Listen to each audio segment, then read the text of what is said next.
Oh, hi there. Didn't see you at first. My name is Scott Cawthon, and, well, haven't quite a few things happened. Oh my god. April Fool's, take 2.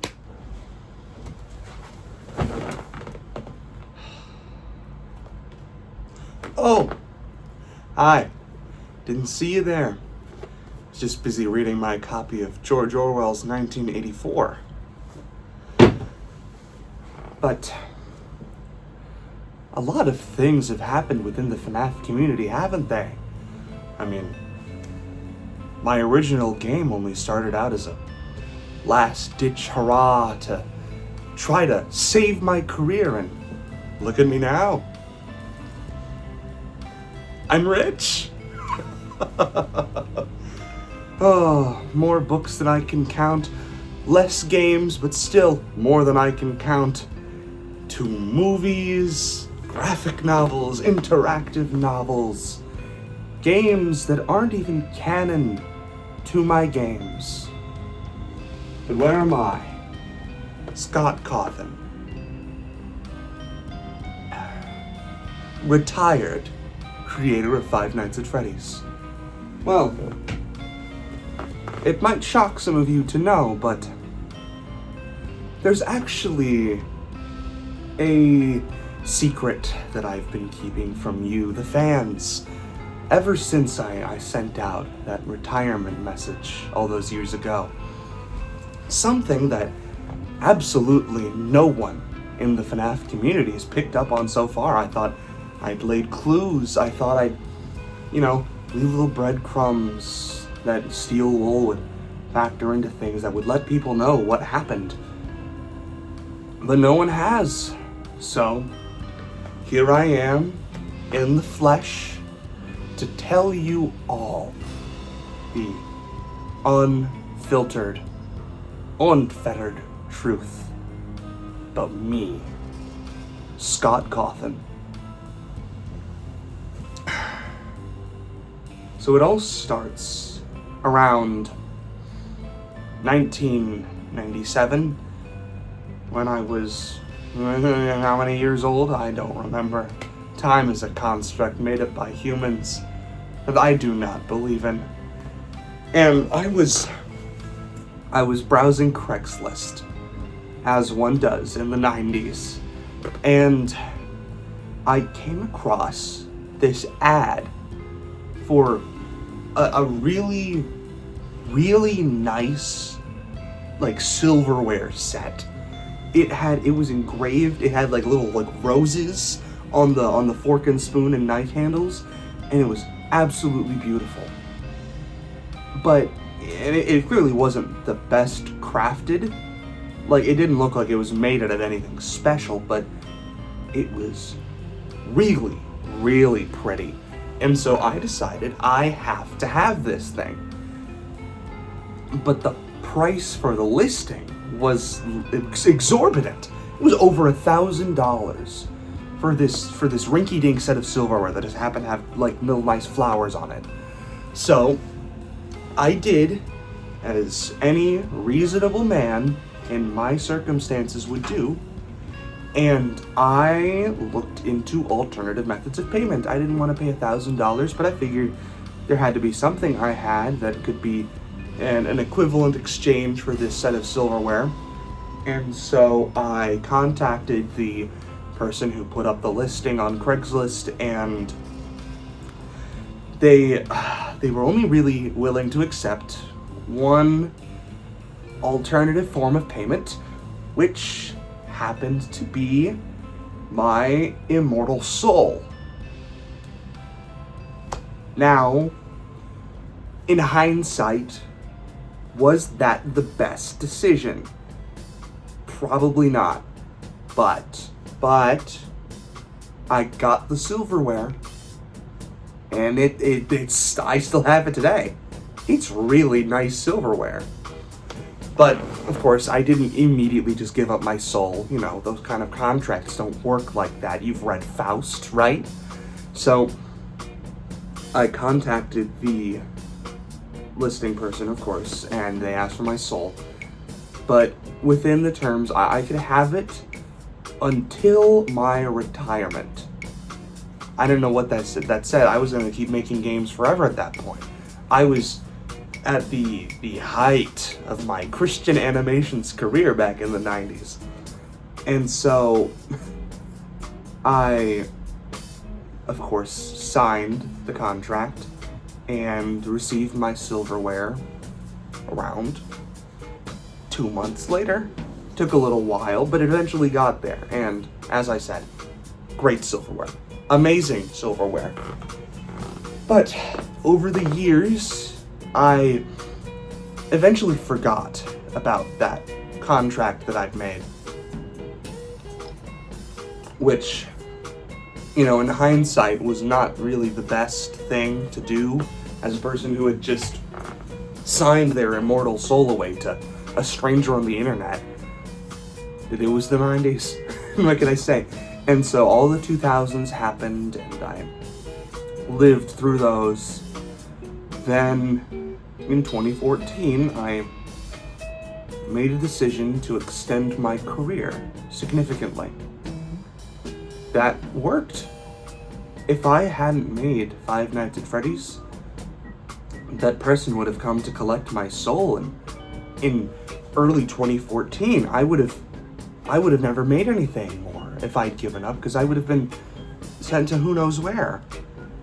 But I made that game, the first Five Nights at Freddy's, and it was a huge success.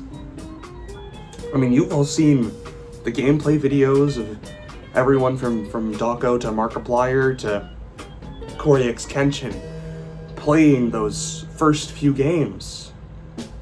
And I didn't even realize that I had just saved my own life. It's coincidence. It's almost like fate.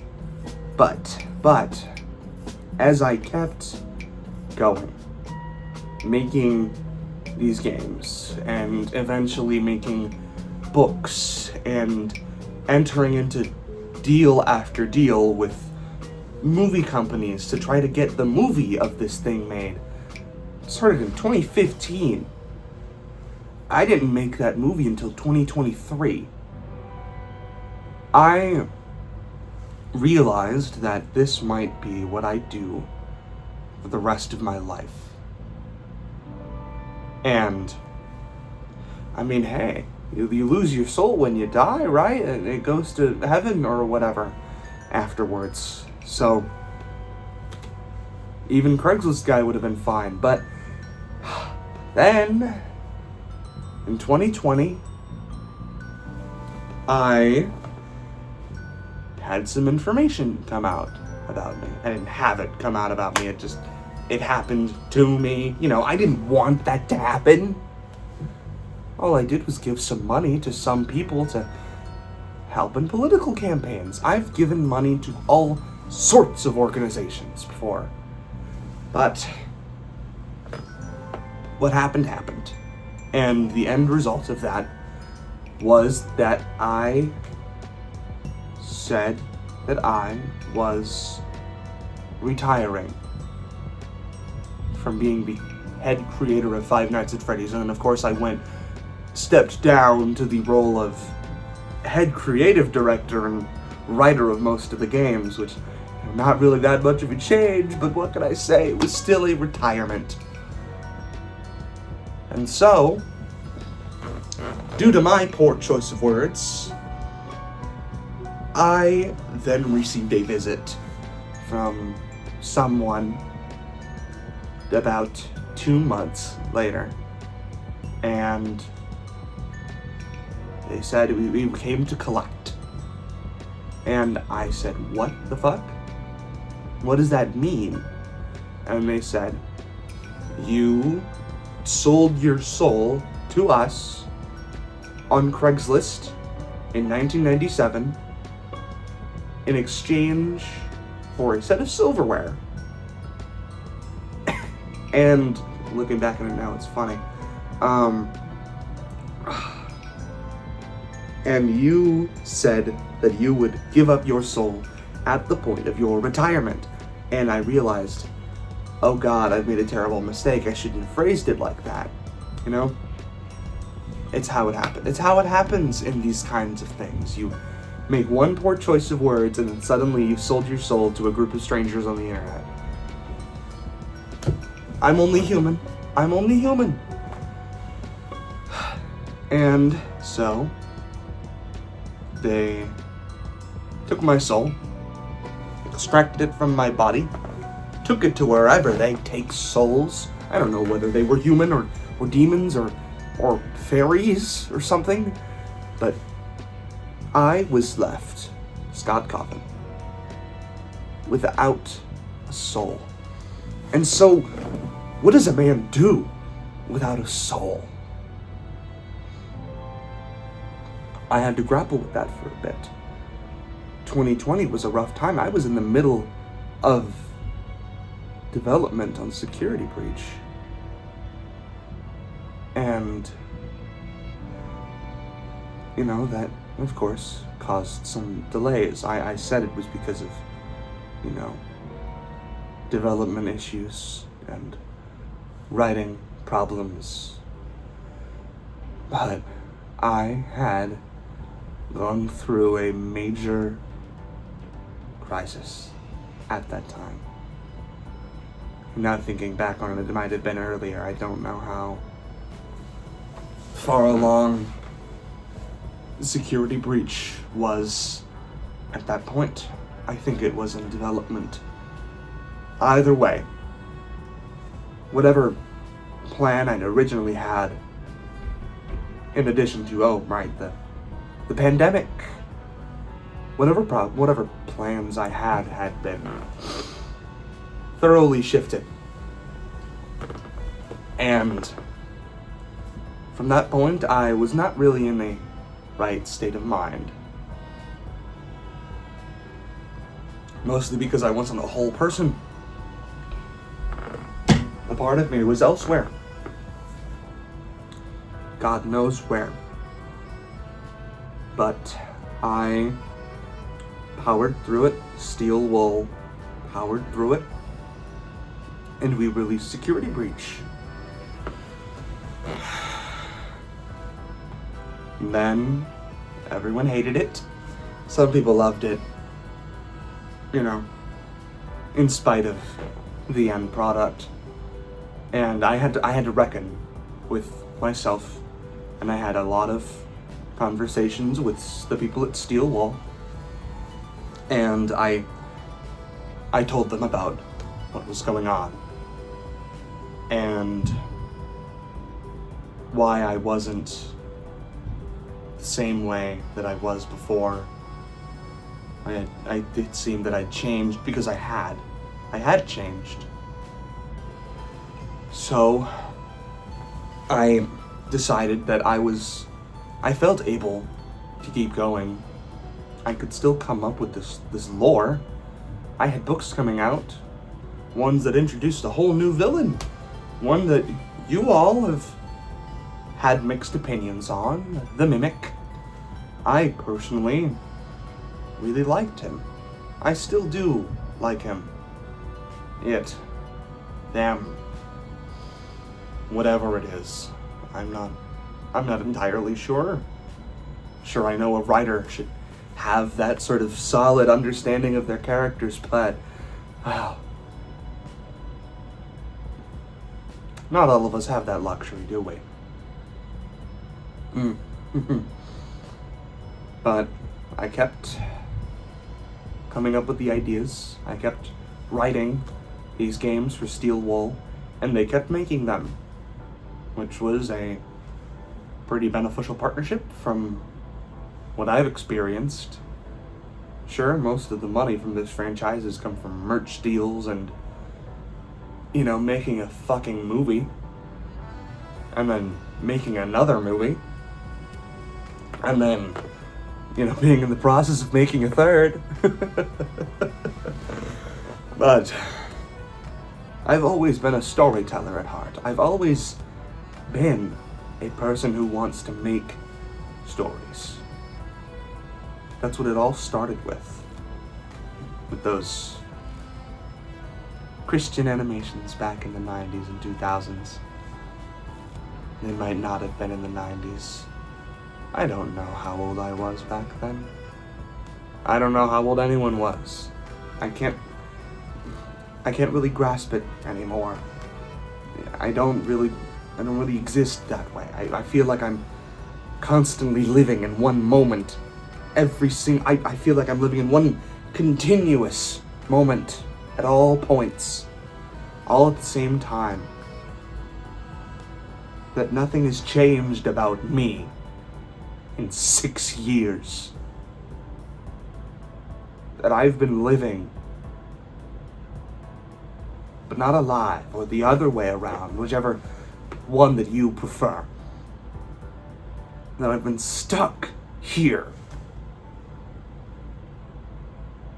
forced to continue in a world that's going to move on from me one day, that's going to forget me. It's going to probably hold on to what I made for a bit longer. Eventually I'm going to die, probably. But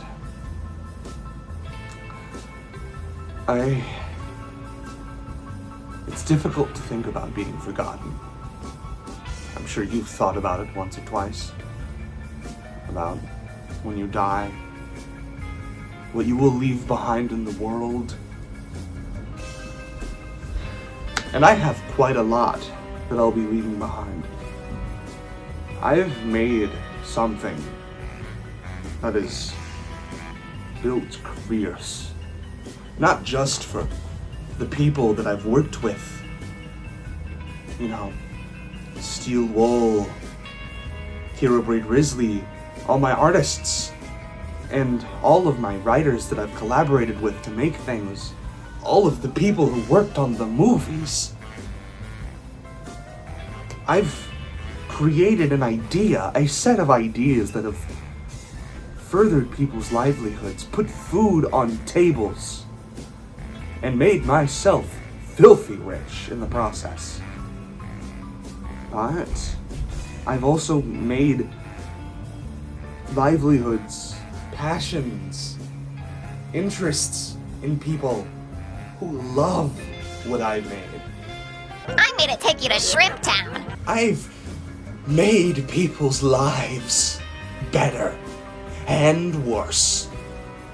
All because of some stupid bear game that I made in 2014.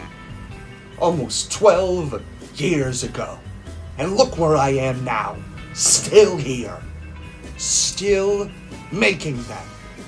Because I'm Scott Cawthon. I'm never gonna stop. I'll do this forever. As long as the money keeps raking in, I'll keep going until no one cares. Until I've wrought every last drop I can out of this franchise, because people like you will still eat it up. You'll still keep making theories and videos and fan art and AUs and OCs for this franchise because you love it. Because I'm making it. Because this is my baby.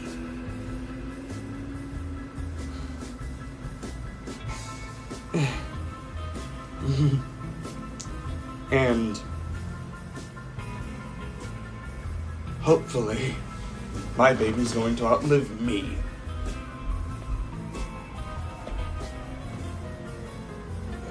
Well, sorry, I got a little carried away there.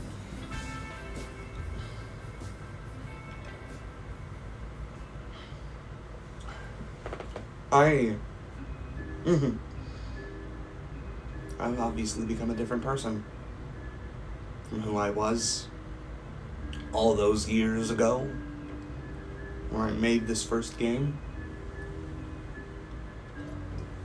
I mean, everyone does. Everyone's changed.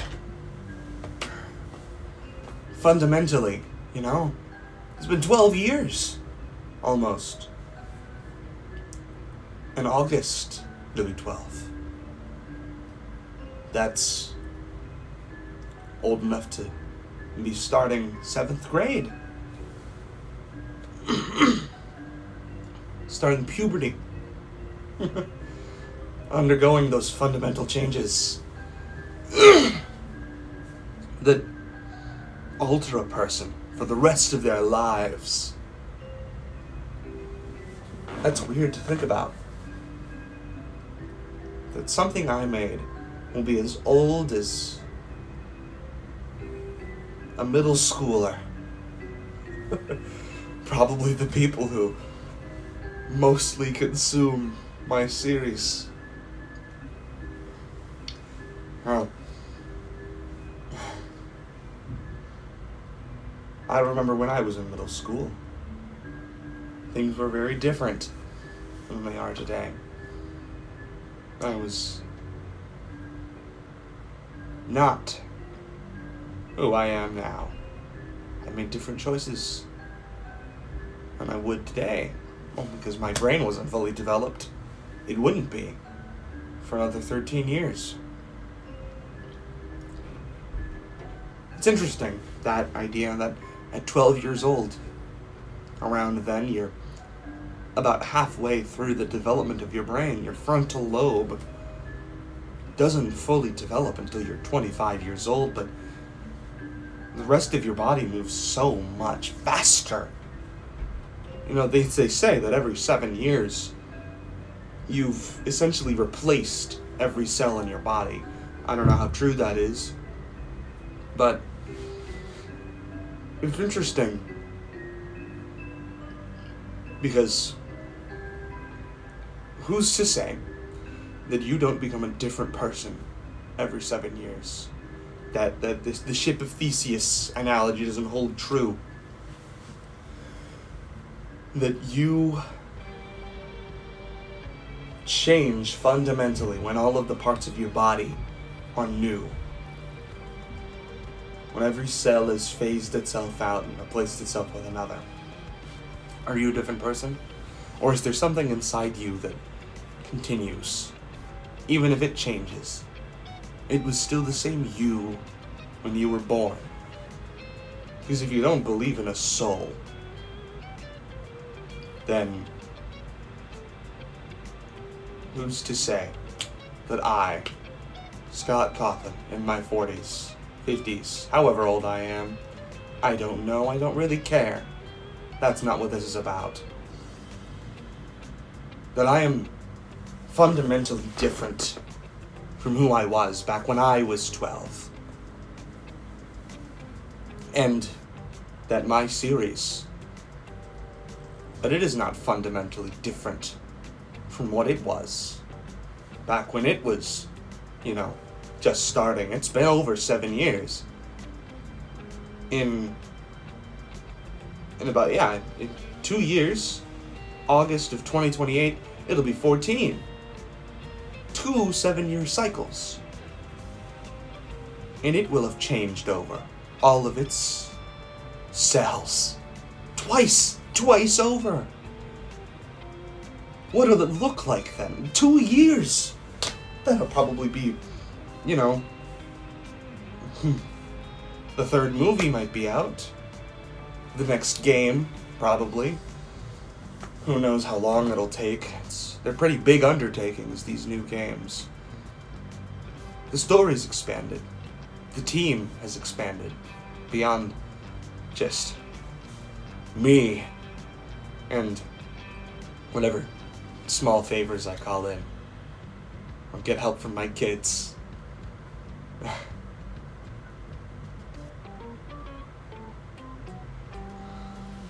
They're growing up too. Everything is moving on. I'm not. I'm still... I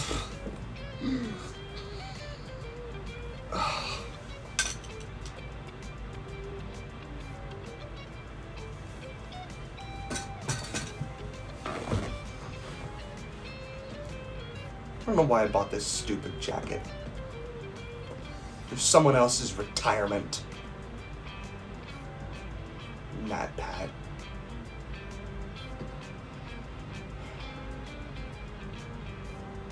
I was almost Moriarty to his Holmes for a bit. He would try to solve the mysteries that I'd created, and I would ever so gracefully misdirect him by making a new game that contradicted the stuff that he said, sometimes on purpose, sometimes on accident. And now he's gone. Retired. He's not making those videos anymore. It's that British guy, Tom. And yeah, they're okay videos. But I miss the old times when with Matt and Corey and Dawko. Dawko's still going. But it was so unique when I would use my websites to sow little clues.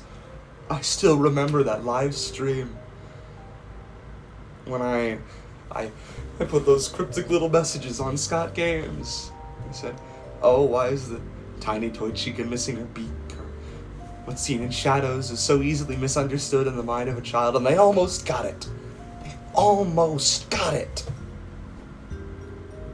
But they didn't. Of course, I mean, dream theory. Why would I make a dream? Why would I make my games a dream? Why would I make a dream? God. Ugh. You think you know how a person is going to answer a question, and then they make dream theory. It's why I never told him the lore. I gave him some pieces when he came to me on that day down to Texas, and I showed up in my sparkly green jacket that I recently got back from that wretched little trash gremlin. Came down here last year and beat me up for it because I tried to tell them the lore, but no, they didn't like it, so they beat me up and stole my jacket. Who am I saying? I didn't get it back from them. I bought a new one.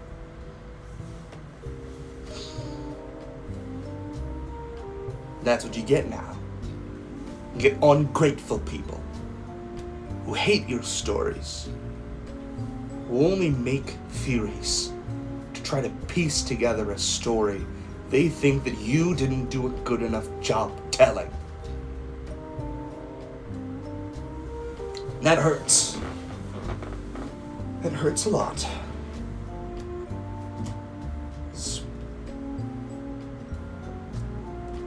That's what I call myself. I call myself a storyteller. Because I want to tell stories. You theorists, you who think yourself so much better than me, think you can just call my story trash and say that my second movie didn't have a third act, and jokingly call me the greatest writer in the world because you know that nobody would ever actually say that unironically about me.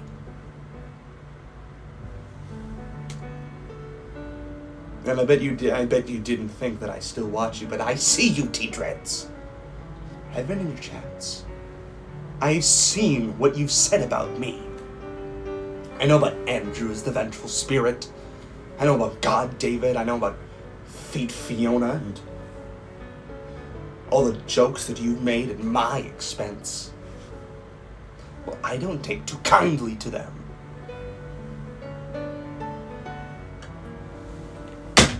In fact,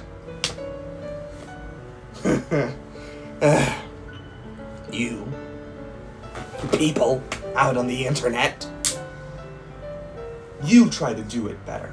You make a game franchise that has gone on for 12 years with only minor missteps along the way. You try to do what I've done, and we'll see how well you do. You make 2 movies. You have all of your life laid bare for people who will hate you. You try to do that. You do that and tell me how it works out. Because I promise you, you will not do as good a job as I, Scott Cawthon, did.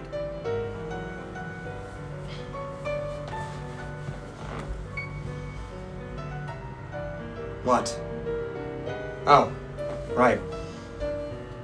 The person who made this video, who I fed all these lines to when I sent this little email with a script to say all these words, including these ones.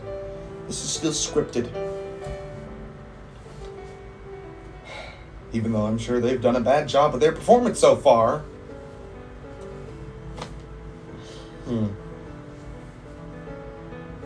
They tricked you, of course.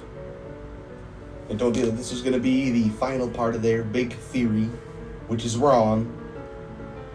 I already know it. I read the script. It's wrong. And of course, this is just now when they're figuring this out because this is a cold read.